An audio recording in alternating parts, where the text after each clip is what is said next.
Hey YouTube, what's happening? It's Chris from Versus 3D, and I'm back at 3D Printing Canada. Today, I'm gonna unbox and build this printer that's in this box right here. This is the Longer LK2.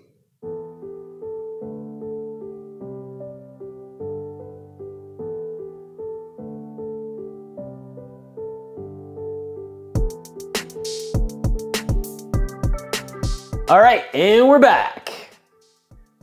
Busting out my trusty orange knife. We can fast forward this part. Go! And we can slow it down again. Okay, so if you don't know about Longer, we've already posted another video on the channel on the LK1, which is basically kind of like a cross between a Creality machine and a TiVo machine, but it's a really nice machine and it's very inexpensive. So this one is their smaller version. It's basically, I don't want to say, but very similar to an Ender 3. But again, it's less expensive, but it has a couple of features. One, I know this has a filament out sensor that the Ender 3 does not have. So let's get all the parts out and have a look. All right, let's get to building.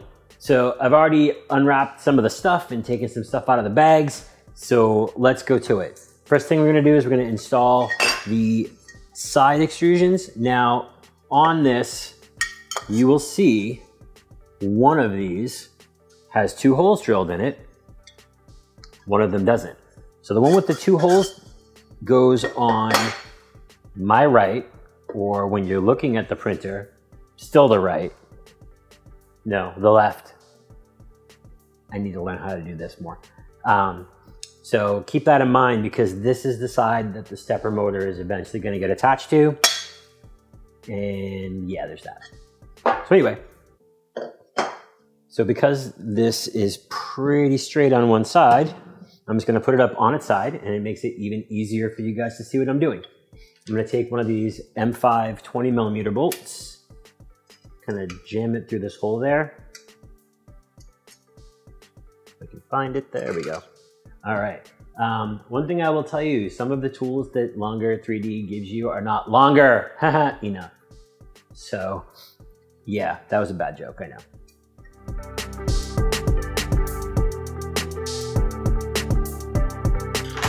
Okay, one side down. This side. This way, doesn't matter.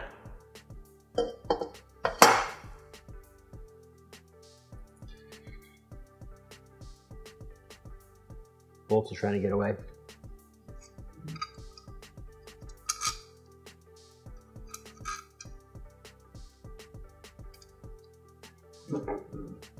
And just be careful of this cable right here, because this is actually the LCD cable.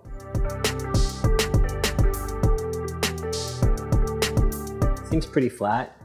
I'm guessing you could still do the same trick with the Ender. If it's not sitting exactly flat, you can just loosen up a couple of these and just kind of twist it a little bit. But this one seems good. Let's build the X-axis. So here you've got your cutout for these the screw heads on both sides, and the one with the 3 holes in it. All kinds of stuff in there. The one with the 3 screw holes in it is the left side.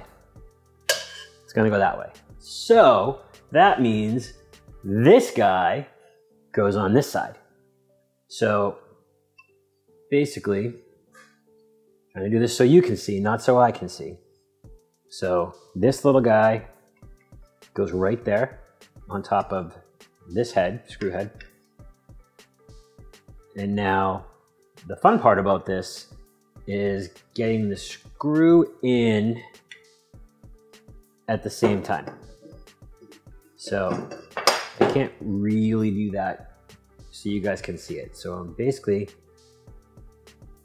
gonna put my driver in the back hole, then put the screw on it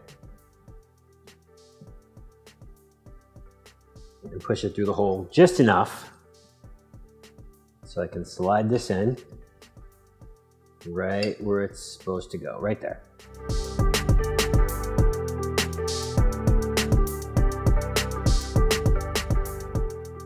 Same trick, kind of. This time I'm just gonna pop the screw through.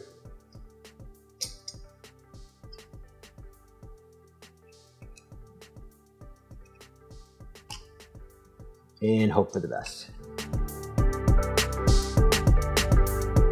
Okay, now that that's done, we need to put the hot end on there. So, let's make sure we're not tangled anywhere. So now, I know you're all saying, "Ha, this guy's an idiot. He totally screwed up the Ender 3. I learned from that. So, I'm gonna just slide that right on. If your metal plate does not hit your end stop, you did it wrong. Back plate, same thing. This screw head right here goes into the cutout, and then we're gonna use more of these M4s.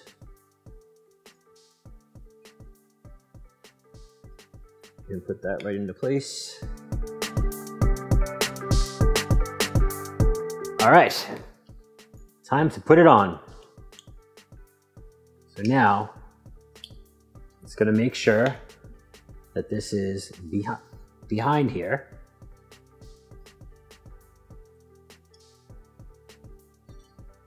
And we're gonna just roll it right on to the rails. We're rolling, there we go.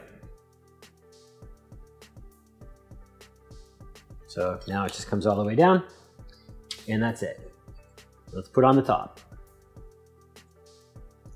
So, more M5s. There's cutouts on the top, but these fit through. And look, they sit in that way. If you put them in this way, they don't fit. Trust me.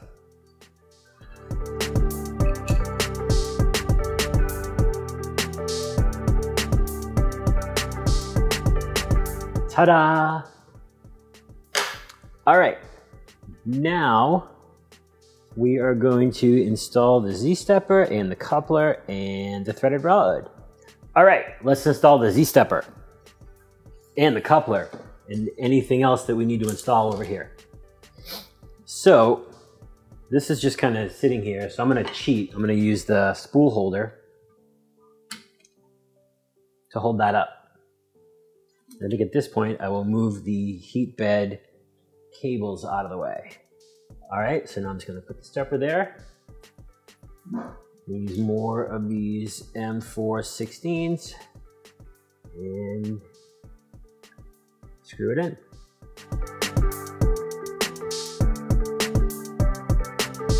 Well, that's there. Okay. Now I'm just gonna drop this. Oh, I'm gonna loosen these first, I think. All right, so now I'm gonna make sure I see the flat of the stepper motor here. And I'm gonna drop this right on the flat.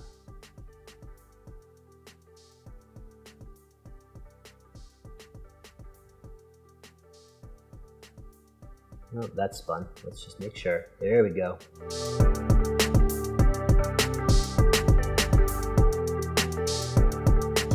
All right. Now we're gonna thread the rod.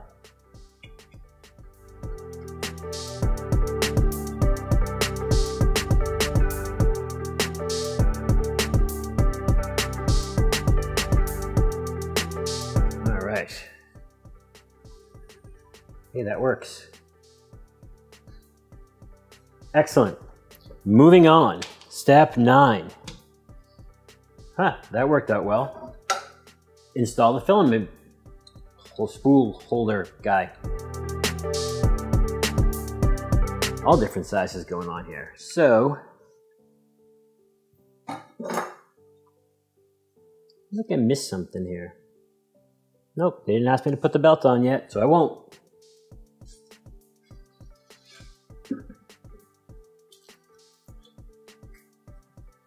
So the filament holder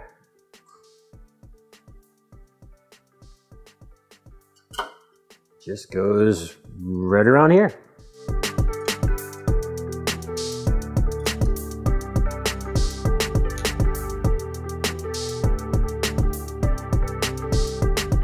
All right, that's actually nicely constructed. Just saying. Limit switch. Right here. It says distance is about 12 millimeters. Oh, that's why. Now it fits. That looks like about 12 millimeters. If it's not, we can fix it.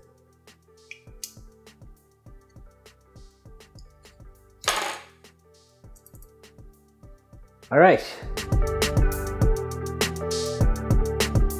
Oh, way to go, genius. Apparently you were supposed to put the belt on before. I didn't do that, so we're gonna put it on now. Let's see what we got here. We go under here.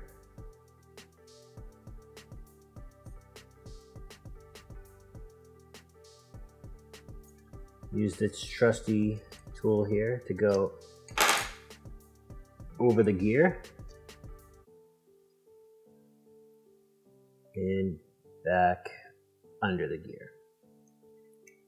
There we go.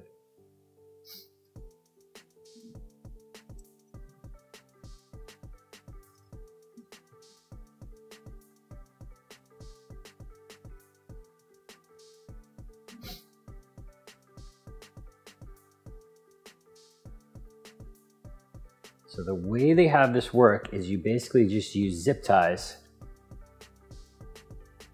to loop it on the plate here. And look, they gave us some zip ties. I'm gonna make a little loop here.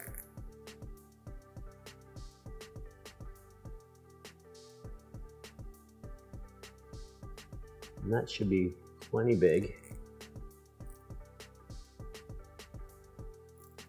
I'm actually going to use 2. So if you've never done this trick before, the trick is basically to fold over the belt so the teeth are interlocked with each other. And then you got a loop there.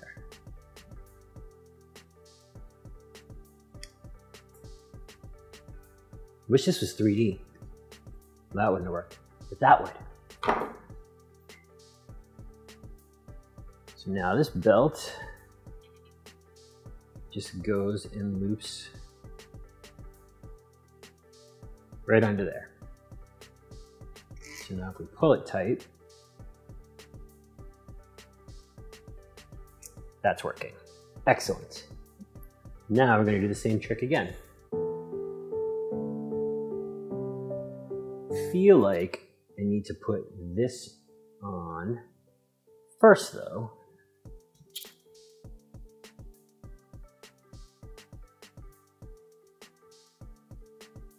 Now this is actually a pretty easy one. I actually like this design.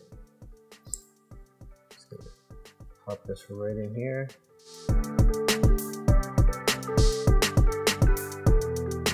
I'm just gonna leave this loose for right now so I can adjust the tension on the belt. I don't even know if this would be easier doing it the other way. I feel like it's easier now that it's installed. Okay, so I'm going to shove that all the way in and actually just tighten one of them down. Okay. Let me make my 2 little loops here. Ready? Mad skills. There's a right way and a wrong way to use these. Trust me, I know from experience. Okay, so back to here. So now this is as tight as it can go, so I can still move this way and get some tension on this belt.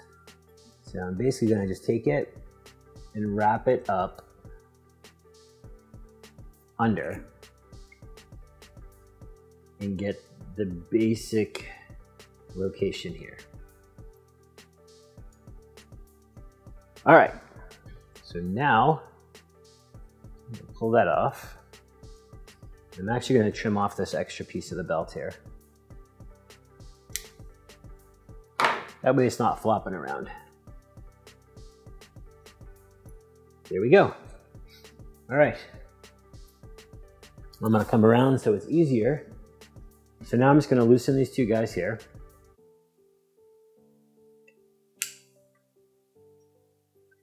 Pop this down here and get some tension going.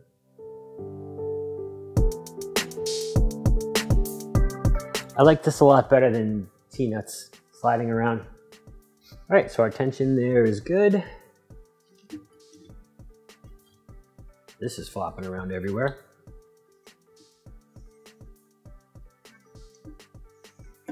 Yeah, we're good. All right, let's move on to installing the bed. So I already opened up the screws and springs, and now let's see if the bed is actually freezer safe with the saran wrap. I don't think it's really freezer safe. Comes with build tack. For test prints, I'll probably put some glass on there. Oh wow, it's actually build tack on glass. Yeah, that's glass. So that's nice. You can flip it. Excellent. Okay, so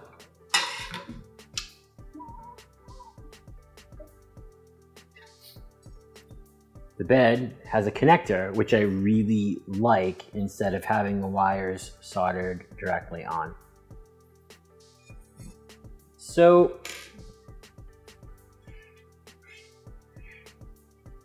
if you've ever done this before, you know how not fun this is to do. So I'm going to put one in, put the spring on, tilt this way so you can see.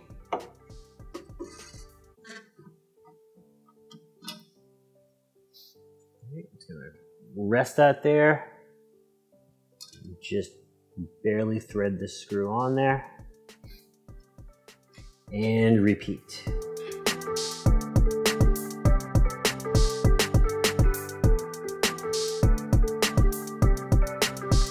All right, bed is on. Now, just gonna basically take the wires, clip goes on top,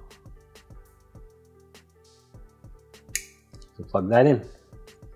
All right, now we have all these wires sticking out over here. So this E goes into the filament out sensor. The regular E goes into the motor. And we have the big one, hoping it says X. It does.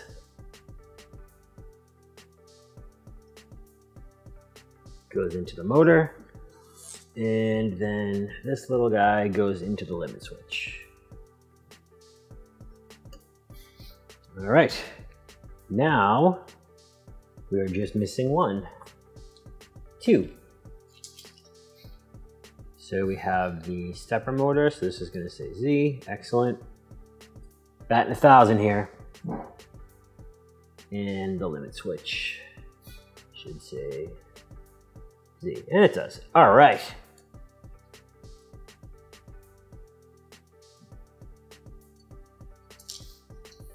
So now, only a couple things left.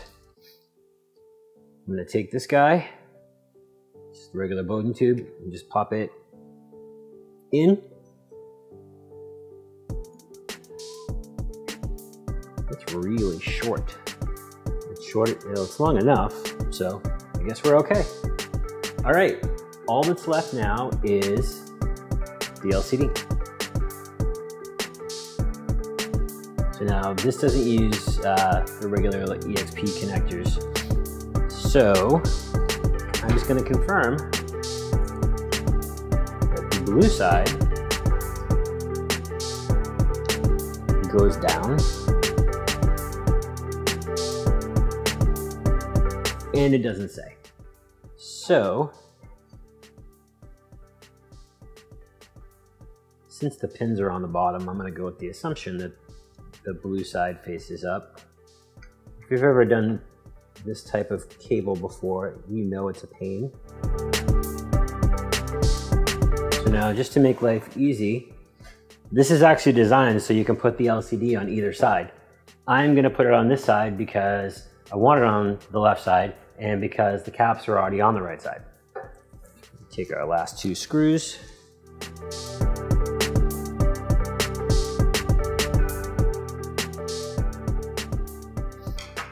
And just saying, don't make the mistake of trying to put this with the screw holes, using these screw holes on this side, because if you do, you're going to end up hitting the screen with your bed, and you don't want that. So don't do it. Let's plug it in. Oh, it's already on. Excellent. Not a good idea, because one thing we didn't do is check the power supply. It is set right though. Excellent. I'm gonna come around. Let's move some stuff. Okay, so far so good. Okay, it's gonna need a few adjustments. Anyway, let's, now I'm not gonna home it because I haven't leveled anything on the bed. I'm gonna come around again. All right, so here we have it. The Longer LK2. I kind of like it. In fact, I like it. I was really surprised with the Longer LK1. I didn't think for a printer that comes in as low as that, the price, and you can check our website for the price. I didn't think it would really print as beautifully as it does with very little calibration. Anyway, I'm hoping this machine does the same. It has a couple of nice upgrades that the Ender 3, it would be nice if it had. So I'm just rambling at this point. So anyway, we're gonna do, I'm gonna do a print video on this starting tomorrow. So there'll be, these videos will get released one after the other, I think. And then we're actually gonna shoot a comparison. I'm gonna do a comparison between this and the Ender 3. So stay tuned for that stuff. And I have some exciting news, but it's not news yet because I can't tell you because it's a surprise. But we have a really cool idea planned for another multi-segment part, whatever, video series, 3 or 4 videos in the series.